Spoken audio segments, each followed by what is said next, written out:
Hello, everybody. Jeremy Torsk here with Plenty of Coaches, here to give you 10 tips of delegation, how to become a superhero at delegating.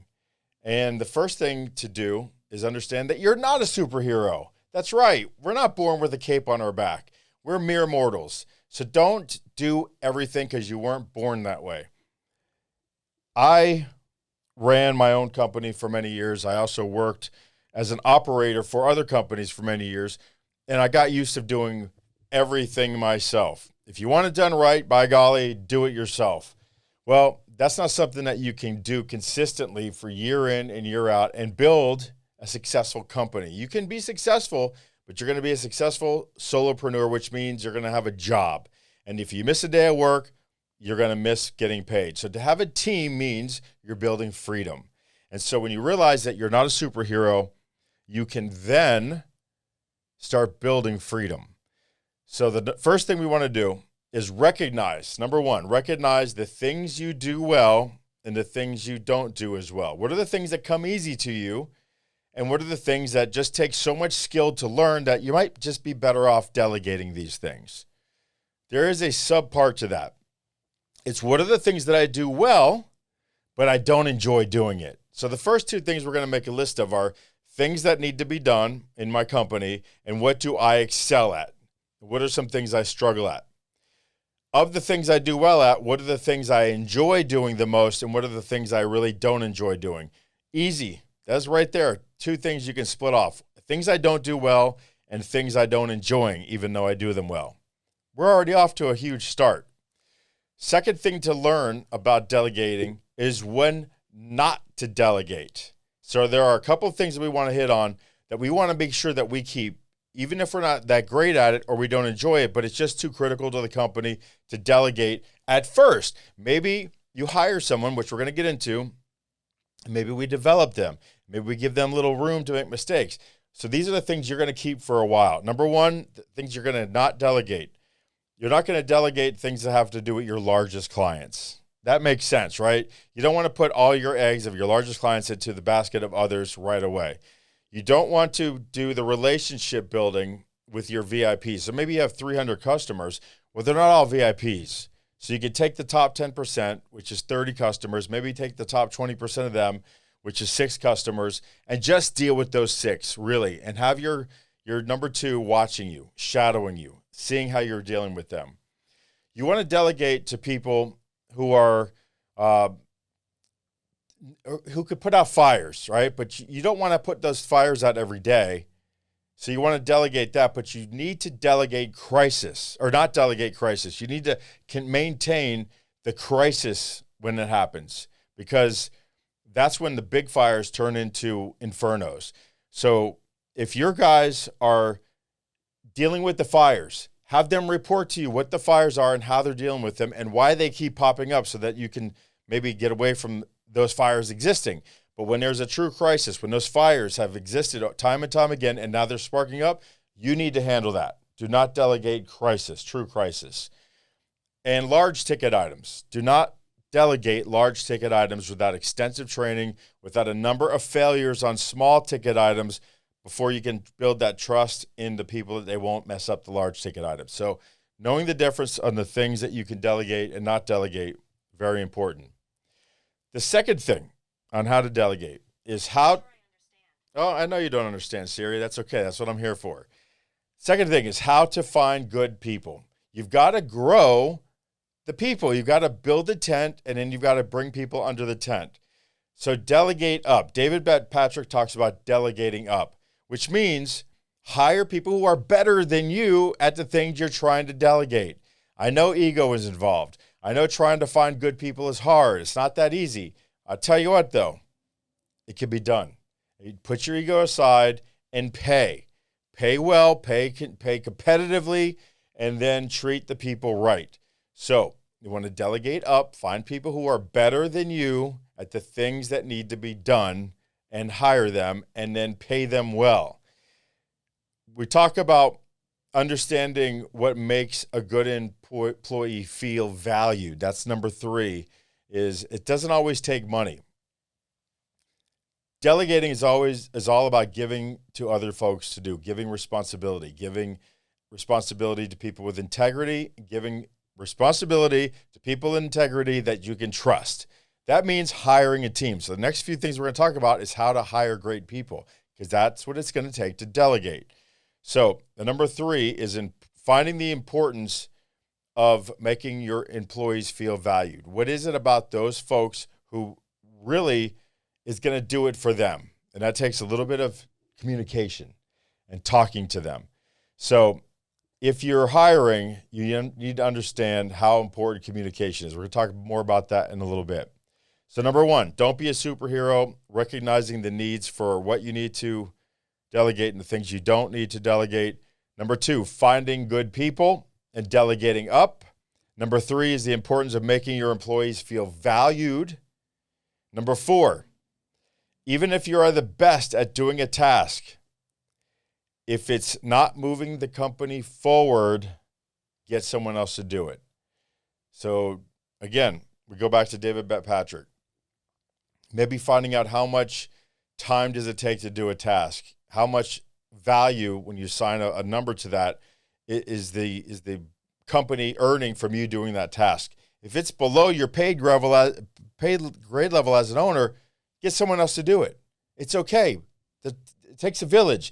And different people are at different pay levels, and they're all going to try to strive to get better. But right now, people are at a certain grade level that they need to be doing the things that aren't moving the company forward. Even if you're great at it, even if you love doing it, give this stuff that's not growing the company to other people that you can afford to pay and pay well, that you are now doing the big things that are going to move the company forward. Number 5, this is one of my favorites because it's one of the hardest. Force yourself not to do it.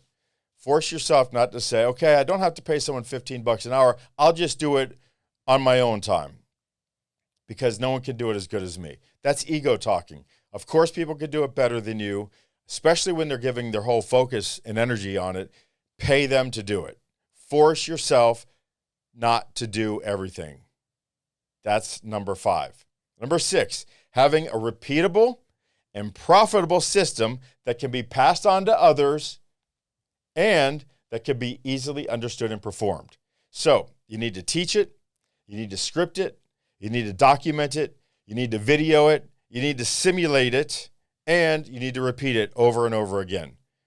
Having a repeatable, profitable system that can be passed on to others easily and that's easily understood and repeatable. This is going to have that bench full of folks who can be the next person up when someone leaves, because then you can actually just show them what you've done in videos. You can give them documentation. You can have them shadow you. You can simulate it. You can go through some practice with them, and you can have a deep bench this way. You're not dependent on any one person. Number 7, having a strong hiring and firing game. Dave Ramsey talks about mixing donkeys and thoroughbreds. You're going to hire some donkeys. It's inevitable. But donkeys and thoroughbreds do not mix. Donkeys don't like thoroughbreds. Thoroughbreds don't like donkeys. He talks about it on stage. I've seen him give this speech. It's great. Donkeys, they put the thoroughbred, what you need to do is take those thoroughbreds, put them in the right position. Now, that doesn't mean that a thoroughbred can do everything. A thoroughbred is only a thoroughbred if they're doing things that match their personalities and their acumen, which is their skill and their potential. Once you get a thoroughbred in the right position, you heard about putting the people on the right bus and then making sure they're in the right seat. Same thing. A thoroughbred, you have a mile thoroughbred, you could have a quarter horse, you could have a mutter, you could have a grass, all right, all these different surfaces. Not all thoroughbreds are created equally. Put the thoroughbred in a position to win and get rid of the donkeys. Having a strong hiring and fire game. Really keeping the employees with integrity and the consistency of doing the same things over and over till they get good enough to get to really excel at it. Number 8, coming down the home stretch here, communication. I told you about, we were going to get into it earlier. Communication has 2 parts of it. Number 1 is over-communicating everything that the company wants to do, what its values are, what its vision is, where its direction, where its goals are. That's great. Repeat it daily. Put it everywhere so people see it. But giving honest feedback and recognition, both positive and negative, is an important part of communication that most people fail at. Following up when you are working with somebody that has to get better at something, what you overdo is overlook those things that they're bad at and just have them do the things they're good at. That's not good. You need to teach them the entire skill. If they're not good at the entire skill, then they're not in the right place. You need to get another thoroughbred in there that can do that. But that means that you need to follow up and you need to teach them how to get better at the skills that they need to improve on. Because if they don't know what they don't know, they're not going to get good. So it's up to you to really communicate the entire expectation of the job. Make sure they understand it in a way that's not threatening, in a way that's not fear-based, but in a way that's nurturing. Give them time and room to make mistakes, and they're going to get good at it and be more confident for it. So communication and recognition is number 8. Number 9, thoroughbreds are not cheap. You need to compensate. Dave Ramsey says compensation is a reflection of your value system. If you value great employees, you will have to pay them well. Okay? The upside of the company is so much higher when the employees are loyal because they're paid well, they're valued, they're heard, they're seen, and they have some skin in the game. Pay your thoroughbreds well. That breeds loyalty, and you will have a humongous upside. Number 9 is compensate your thoroughbreds. Finally, number 10, can you breed loyalty? How loyal will your employees be if you see the thoroughbreds, if they see the thoroughbreds getting neglected? When you have rock stars in your organization and you're ignoring them to work with the donkeys, to work with the people who are the problem people, who are you're giving too much time with because they're not learning because A, they don't care, or B, you're not conveying the company's values or the expectations up front.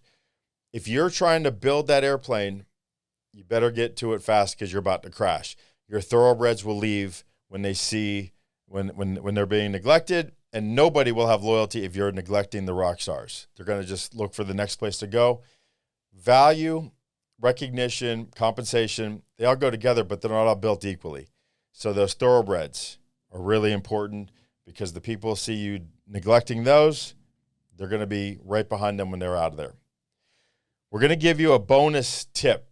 This is tip number 11. Told you there'd be a bonus one that's going to tie this all together. And this is so important.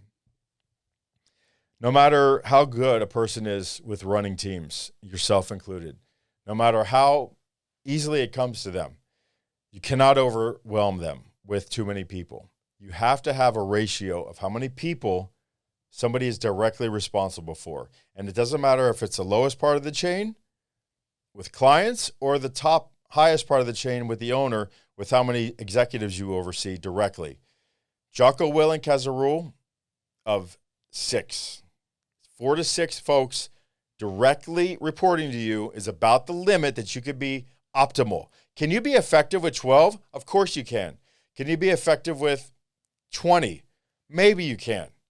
But you can never be optimal with 20 people. You will never run at your top level with 12 direct reports. It's overwhelming. It's too much. Not enough focus, not enough attention could go towards the people. So remember, we said thoroughbreds are expensive. Well, you need to pay people to oversee people. Top that number out at about 4 to 6. And you're going to find yourself delegating like a pro, delegating like a master. If you want to master delegation, those are my 10 tips, plus my biggest bonus tip, which is don't overwhelm your leaders with too many headcount. I'm Jeremy Torsk. That is Delegating Mastery for today. I hope you enjoyed it. Give me some feedback, some things that I might have missed, some things we can get better on, because we're always looking to get 1% better here at Plenty of Coaches. Thank you.